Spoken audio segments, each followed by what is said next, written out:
नमस्कार दोस्तों, आपका स्वागत है। आज जो हम कहानी देखने वाले हैं वो एक सच्ची कहानी है। ये निक नाम के एक इंसान की है।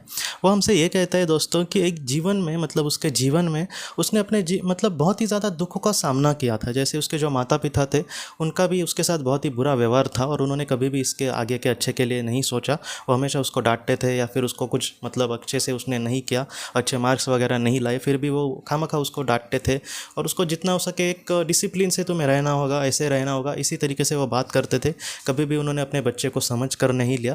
बाद में निक ये कहते हैं कि जब वो जवान हो गए तब उन्होंने खुद के कमाई से एक कहीं पे रेंट पे वो रहने लगे, क्योंकि माता पिता के साथ वो उनको नहीं रहना था।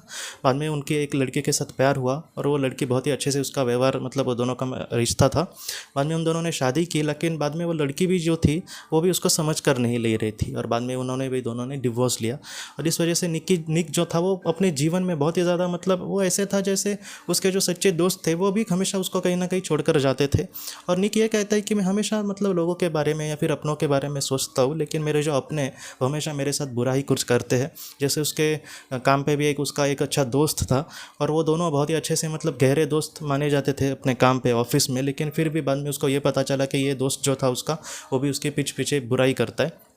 बाद में इन सारी चीज़ों से निक ये कहने लगा कि ये दुनिया में आखिर असली क्या है। हम अगर किसी के साथ बहुत ही अच्छा कर ये बर्ताव करें, फिर भी वो हमारी इस तरीके से पीछे हमारे बारे में बुरा सोचेगा, ऐसा ये आखिर क्यों करते हैं।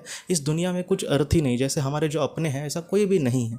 आज के लिए इंसान एक नकाब पहन के जीता है और दिखाता है कि मैं तुम्हारे साथ कितना अच्छा हूँ, लेकिन कल वो नकाब उतार कर वो फेंक देता है। इस तरीके से जीवन में चलता है और निक इन सारी चीज़ों से बहुत ही ज़्यादा परेशान था। लेकिन एक बार उसके साथ क्या हुआ दोस्तों कि वो जब सोया था तब उसके सपने में कुछ अलग ही दुनिया आई। निक ये कहता है कि वो कुछ ऐसा था कि जैसे उस दुनिया में पहुंचकर जैसे हम होश में आना चाहते हैं। मैं कहीं पर समझो हम कहीं पर ऐसे वीकनेस वगैरह आया तो जितना हो सके हम शरीर की ताकत एक करके हम जितना हो सके उसमें सर्वाइव करने की कोशिश करते हैं। तो वैसा ही निक के साथ हुआ। निक ये कह रहा है कि उसको लग रहा है कि वो असली दुनिया में फ़िलहाल नहीं है, लेकिन फिर भी वो होश में आने की कोशिश कर रहा था उस दुनिया में, लेकिन फिर भी कुछ हो नहीं रहा था।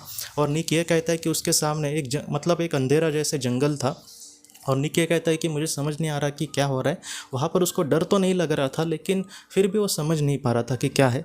लेकिन उसके बगल में कहीं ना कहीं आत्मा का उसका एहसास हुआ और निक ये कहता है कि मुझे कुछ भी पहले तो समझ नहीं आ रहा था, लेकिन मैं आगे बढ़ रहा था और वो जो आत्मा थी वो भी मेरे साथ आगे बढ़ रही थी। और निक ये कह रहा था कि जैसे आगे आगे बढ़ते बढ़ते मुझे कुछ सवालों के जवाब मिल जाएंगे, ऐसे लग रहा था, इसलिए ये भी उस आत्मा के साथ आगे बढ़ रहा था। बाद में वहाँ पर एक अंधेरी जगह जैसे आई या फिर एक छोटी सी गली आई। निक ये कह रहा था कि जब अब तक तो मैं इतना डर नहीं लग रहा था मुझे, लेकिन अब मुझे थोड़ा सा डर लगने लगा। और जब ये डर लगने लगा तब उस आत्मा ने दोस्तों निक का हाथ पकड़ा और उसको कहा कि चलो तुम मत डरो। ऐसे हाथ पकड़ा जैसे हम दूसरे को हाथ देने के लिए हाथ पकड़ते हैं वैसे। और बाद में वो दोनों आगे चल रहे। और इसके बाद निक ये कहता है कि वो धीरे धीरे जो अंधेरा था वो ख़त्म हो गया और उस अंधेरे के जगह से हम एक बहुत ही अच्छे से सफ़ेद ऐसे रोशनी के जगह में पहुंच गए। और उस दुनिया में निक ने एक अलग ही दुनिया को देखा। निक ये कहता है कि जहाँ पर एक पैर भरे लोग थे, जहाँ पर उन लोगों को मेरे साथ कुछ भी देना देना नहीं था, लेकिन फिर भी वो मेरे साथ हंस रहे थे और कहीं ना कहीं मेरा अच्छा चाह रहे थे। निक ये कह रहा है कि पृथ्वी की दुनिया में अगर कोई हमारे साथ अच्छी बात करे तो हम ये नहीं देख पाते कि उसके मन में आखिर क्या है, लेकिन उस दुनिया में वो लोगों के मन में इसके लिए जो प्यार है वो देख रहे थे। और वो लोग इतने अच्छे थे दोस्तों कि जैसे हम अपनी जीवन की सारी प्रॉब्लम्स उनको कह दे और वो हमारी प्रॉब्लम्स अच्छे से सुने और हमें मदद करने के भी दिल से कोशिश करे, ऐसे वो लोग थे। और इन सारी मदद के बदले में वो कुछ भी नहीं चाहे, इतने वो सुंदर लोग थे, इतने अच्छे लोग थे। निक ये कह रहा है कि मैं उस दुनिया को देखकर मुझे ऐसा लगा कि हाँ, अब मैं पूरी जीवन में अब मैं योग्य राह पर हूँ या फिर योग्य जगह पे पहुँचा हूँ। और निक बहुत ही खुश था उस दुनिया में। बाद में उस पवित्र आत्मा ने जो उसके साथ थी, जो बुरे वक्त में भी उसके साथ थी, उसने ये कहा कि ये जो असली की दुनिया है, तुम्हारा जो असली का जो घर है वो ये है। यहाँ पर तुम्हें बुरे लोग नहीं मिलेंगे, ऐसा कोई भी तुम्हें यहाँ पर नहीं मिलेगा जो तुम्हें फंसाएगा या फिर पीठ पीछे तुम्हारी बुराई करेगा। इसलिए तुम अपने जीवन में ज़रा भी चिंता मत करना। और बाद में उस पवित्र आत्मा ने निक से ये कहा कि तुम्हारे आत्मा के लिए महत्वपूर्ण था कि तुम लोगों के इस ऐसे व्यवहार का सामना कैसे करते हो, उसका सामना करना। इसलिए तुम्हें मतलब ऐसे जीवन को मतलब खुद तुमने चूज़ किया है, इसलिए तुम ज़रा भी चिंता मत करना। जैसी दुनिया तुम्हारे साथ बर्ताव करती है, तुम अपने जीवन में एक विवेकशीलता से ही जीवन में आगे बढ़ने की कोशिश करना। बाकी किसी चीज़ के बारे में मत सोचना। और ऐसा अगर तुम कर्म करोगे तो इससे भी अच्छी दुनिया में तुम ज़रूर जा सकोगे। तुम विश्वास रखो, और तुम्हारे अच्छे और बुरे दोनों समय में मैं हमेशा तुम्हारे साथ हूँ। तुम ज़रा भी चिंता मत करना। ये ऐसे कुछ शब्द थे कि निक ये कहते हैं कि जैसे हमारे शरीर में ग्लूकोज आ जाए या फिर एनर्जी आ जाए, तब हमें जैसा मतलब फ्रेश लगेगा, वैसे इन शब्दों से मुझे बहुत ताकत मिली। और निक ने कहा कि हाँ मैं ऐसे ही करूँगा। और बाद में निक की जो नींद थी वो खुल गई।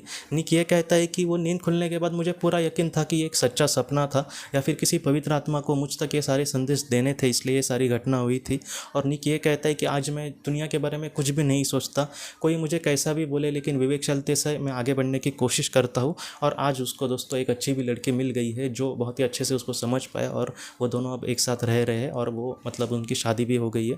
तो इस तरीके से निक ये कहता है कि जो भी हमारे साथ बुरा होता है उसके बारे में ही हमें सोचना या फिर हमेशा कंप्लेन करते रहना, इससे अच्छा है कि हम विवेकशीलता से आगे बढ़े। कि इन सारी चीज़ों से हमें ये मतलब सीखना होगा कि एक जो अच्छा इंसान होता है वो कभी भी नहीं मरता। एक अच्छा इंसान जो होता है उसके साथ कितना भी कोई भी बुरा करे, लेकिन वो बाद में आखिर में अपने कर्मों के अच्छे कर्मों की वजह से बहुत ही अच्छी दुनिया में जा सकता है दोस्तों। तो दोस्तों हम अपनी अगली वीडियो में किसी नए विषय को लेकर मिलेंगे। तब तक आप अपने परिवार का ख्याल रखना। आपका बहुत बहुत धन्यवाद।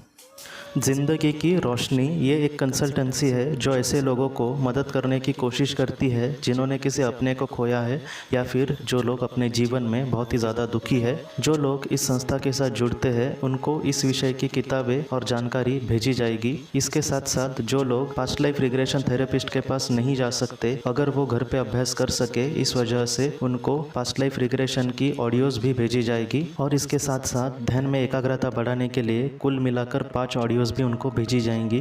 तो जो लोग इस संस्था के साथ जुड़ते हैं उनको यह सारी चीज़ें उनके ईमेल पर या फिर व्हाट्सएप पर भेजी जाएंगी। अगर आपको इस संस्था के साथ जुड़ना है तो कृपया इस नंबर पे व्हाट्सएप करें।